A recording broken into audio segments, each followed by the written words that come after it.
नमस्कार मंडळी, श्री स्वामी समर्थ. 2 मार्च सोमवारी आहे होळी आणि होळीच्या दिवशी काही नियमाचं आवश्यक आपल्याला पालन करायचं आहे. तर महिलांनो, आपण होळीच्या दिवशी ना काही नियम पाळावेच, कारण बघा, हुताशनी पौर्णिमा सुद्धा या दिवशी आहे. अत्यंत महत्त्वाची आणि मोठी पौर्णिमा ही असते आणि होळीच्या दिवशी बघा, आपल्या जीवनातल्या वाईट गोष्टींचा त्याग करून आपल्याला पुढच्या आयुष्यामध्ये चांगले दिवस येतील यासाठी प्रयत्न करायचे असतात. म्हणून होळीच्या दिवशी जर तुम्ही काही नियम पाळले, काही गोष्टी चुकीच्या आहेत त्या टाळल्या आणि काही गोष्टी आपण करायच्या आहेत की जेणेकरून आपल्या आयुष्यामध्ये भरभरून सुख येईल, तर होळीच्या दिवशी आपल्याला काय करायचं आहे, काय नाही करायचं किंवा काय करावे, काय करू नये, ही अत्यंत महत्त्वाची माहिती आपण आजच्या व्हिडिओमध्ये जाणून घेणार आहोत. बघा, होळी किंवा हुताशनी पौर्णिमा असे म्हणतात. प्रत्येक व्यक्ती आपला काळ, स्थळ आणि विचारानुसार हे जे सण आहे ते साजरे करत असतात. प्रत्येक गावागावामध्ये थोडीफार प्रथा आहे, ती वेगवेगळी असते, पण जवळपास 90% प्रथा ही सारखीच असते. तर बघूया आता होळीच्या दिवशी आपल्याला काय करायचं. समजा काही कारणास्तव तुम्हाला होळी म्हणजेच होळीच्या दिवशी होळी दहनाच्या वेळेस तुम्ही उपस्थित नसाल, तर किंवा तुमचा मासिक धर्म असेल वगैरे जर काही कारण असेल, तर दुसऱ्या दिवशीसुद्धा समजा दुसऱ्या दिवशी मासिक धर्म संपवतोय, तर आपण डोक्यावरून पाणी घेऊन जिथे होळी पेटलेली होती आदल्या दिवशी तिथे तुम्ही जाऊन होळीला हळद, कुंकू, अक्षदा अर्पण करून होळीला नमस्कार करून 3 प्रदक्षिणा तुम्ही घालू शकता. यानंतर होळीमध्ये जवस, वाटाणा, गहू किंवा हरभरे आहे यापैकी तुमच्याकडे जे असेल ते होळीच्या अग्नीमध्ये भाजून प्रसादाच्या रूपाने आपण खायचं आहे. तसेच तुम्ही खोबरंसुद्धा भाजून खाऊ शकता. तुम्ही 2-2 दाणे खाल्ले तरीही चालेल, पण त्याला खूप महत्त्व आहे.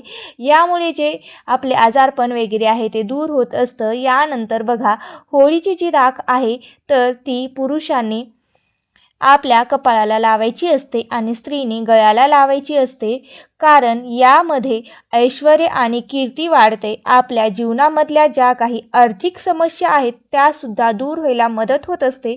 यानंतर बघा, होळीच्या दिवशी कुणाबद्दलही मनामध्ये काही शत्रुत्वाची भावना, वैराग्याची भावना ठेवू नका. अत्यंत महत्त्वाचा दिवस आहे. या दिवशी आपल्याला वाईट गुणांचा आपल्याला त्याग करायचा असतो. राग वगैरे कोणाबरोबर चिडचिड करू नका, कारण हा दिवस आहे ना, हा एक अतिशय महत्त्वाचा दिवस आहे. जर आपण कोणाबद्दल काही वाईट विचार केला तर आपल्या बाबतीतसुद्धा वाईट घडण्याची शक्यता असते. यानंतर होळीच्या दिवशी बघा, घरातल्या वडीलधाऱ्या लोकांच्या आपल्याला पाया पडायच्या असतात. अंगठ्याला स्पर्श करून लहानांनी नमस्कार करायचा असतो, म्हणजेच पाया पडायचे असतात. मग आपल्या घरात जे मोठी असतील म्हणजे आई वडील असतील, आई वडिलांचे आपण मुलांनी म्हणजे जे आपल्यापेक्षा मोठे आहेत त्यांचे आशीर्वाद आपल्याला घ्यायचे असतात किंवा पाया पडायचे असतात. आजी आजोबांचे अंगठ्याला स्पर्श करून त्यांच्यासुद्धा पाया पडायचे असतात किंवा आशीर्वाद घ्यायचा असतो. यानंतर होळीच्या दिवशी पिवळी मोहरी, लवंग, जायफळ, काळे तीळ कपड्यामध्ये बांधून तुम्हाला खिशामध्ये ठेवायचे आहे. आणि ठीक म्हणजे होळी समजा पेटवणार आहात तर 7 वाजता 7:30 वाजता, तर अर्धा तास आधीच तुम्हाला पिवळी मोहरी, लवंग, जायफळ आणि काळे तीळ हे एकत्र कपड्यामध्ये ठेवून तुम्हाला खिशात ठेवायचं आहे. आणि होळी पेटवल्यानंतर पूजा वगैरे झाल्यानंतर ते पेटत्या होळीमध्ये तुम्हाला टाकायचं आहे. हे केल्यामुळे तुमच्यावर काही नकारात्मक ऊर्जेचा प्रभाव झालेला असेल, करणी बाधा केलेली असेल, याचा परिणाम झालेला असेल तर तो दूर होईल आणि तुमच्यावर कोणत्याही वाईट शक्तींचा प्रभाव जो आहे तो होणार नाही. यानंतर होळीच्या दिवशी तुम्हाला सकाळी अंघोळीच्या पाण्यामध्ये एक तर गंगाजल टाकायचं आहे किंवा दुसरं गोमूत्र टाका किंवा पंचगव्य जे तुम्ही नेहमी केंद्रामध्ये स्वामी समर्थ केंद्रामध्ये भेटतं ते लावून तुम्ही आंघोळ करू शकता. केंद्रामधून ते जवळपास कुठे असेल तिथून आणा. नाही मिळालं तर तुम्ही तुम्ही पंचगव्य जर नाही मिळालं तर तुम्ही गोमूत्र टाकून सुद्धा स्नान करू शकता. पाण्यामध्ये तुम्ही पंचगव्य टाकून आंघोळ केली तर मोठ्यात मोठी जी काही बाधा वगैरे झालेली असेल, आपण म्हणतो की काहीतरी कोणाची नजर लागली वगैरे, तर ती दूर होते, आरोग्य सुधारतं. आणि यानंतर काय करायचं तर होळीच्या दिवशी आपल्याला आपलं घर स्वच्छ करायचं आहे. याचा एक स्वच्छ करायचं आहे आणि स्वच्छ करून मग मुख्य दरवाजा छान स्वच्छ करा. घरामध्ये जाळं जळमटं वगैरे काढून टाका. व्यवस्थित आपल्याला घर टॉपटीप करायचं आहे, कारण या दिवशी पौर्णिमा आहे, माता लक्ष्मीचा हा दिवस असतो, म्हणून स्वच्छता पण नीट असली पाहिजे. यानंतर आपल्याला होळीची जी राख आहे तर ती दुसऱ्या दिवशी तुम्हाला, किंवा बघा होळीच्या दिवशी आपण पेटवतो, तर जी होळी आपण पेटवतो ती जवळपास एक जास्त वेळ 10-12 तास ती गरम असते. तर थोडीशी राख तुम्ही बाजूला घेऊन होळीच्या दिवशी जमलं तर, किंवा दुसऱ्या दिवशी घराच्या चारही कोपऱ्यांना टाकायचं आहे. असं केल्यामुळे घरातले जे वास्तुदोष आहेत तर ते संपतात. नक्की न विसरता घराच्या चारही कोपऱ्यामध्ये तुम्हाला थोडी थोडी होळीची राख टाकायची आहे. ही जी राख आहे ती तुम्हाला लॉकरमध्ये, म्हणजे जिथे आपण पैसा वगैरे धन दौलत ठेवतो किंवा सोने नाणे वगैरे ठेवते, तिथेही तुम्हाला पैसे ठेवायचे आहे. त्यामुळे काय होतं तर तुम्हाला पैशाची कधीही कमतरता भासत नाही. बघा बरेचसे असे काही लोक असतात ज्यांना होळी खेळायला अजिबात आवडत नाही. म्हणजे होळीच्या दिवशी आपण धुलीवंदन किंवा रंग खेळले जातात. तर हे रंग खेळण्यामागे शास्त्रीय कारणसुद्धा तसंच आहे. धार्मिक कारण तर आहेच, पण शास्त्रीय कारणसुद्धा आहे. रंग खेळल्यामुळे नकारात्मकता जी आहे ती दूर होऊन जाते. आणि ज्यांना खेळायला आवडत नाही त्यांनी निदान एक फॉर्मॅलिटी म्हणून तरी हा खेळ थोडासा किंवा रंग लावायचा. कुटुंबियासोबत जरी तुम्ही थोडाफार अगदी लावला तरी, रंग लावला तरी चालेल, पण या सणाचा आपण आनंद घेतला पाहिजे. यानंतर होळीच्या दिवशी सगळ्यात पहिले देवांना आपण थोडासा रंग अर्पण करायचा आहे.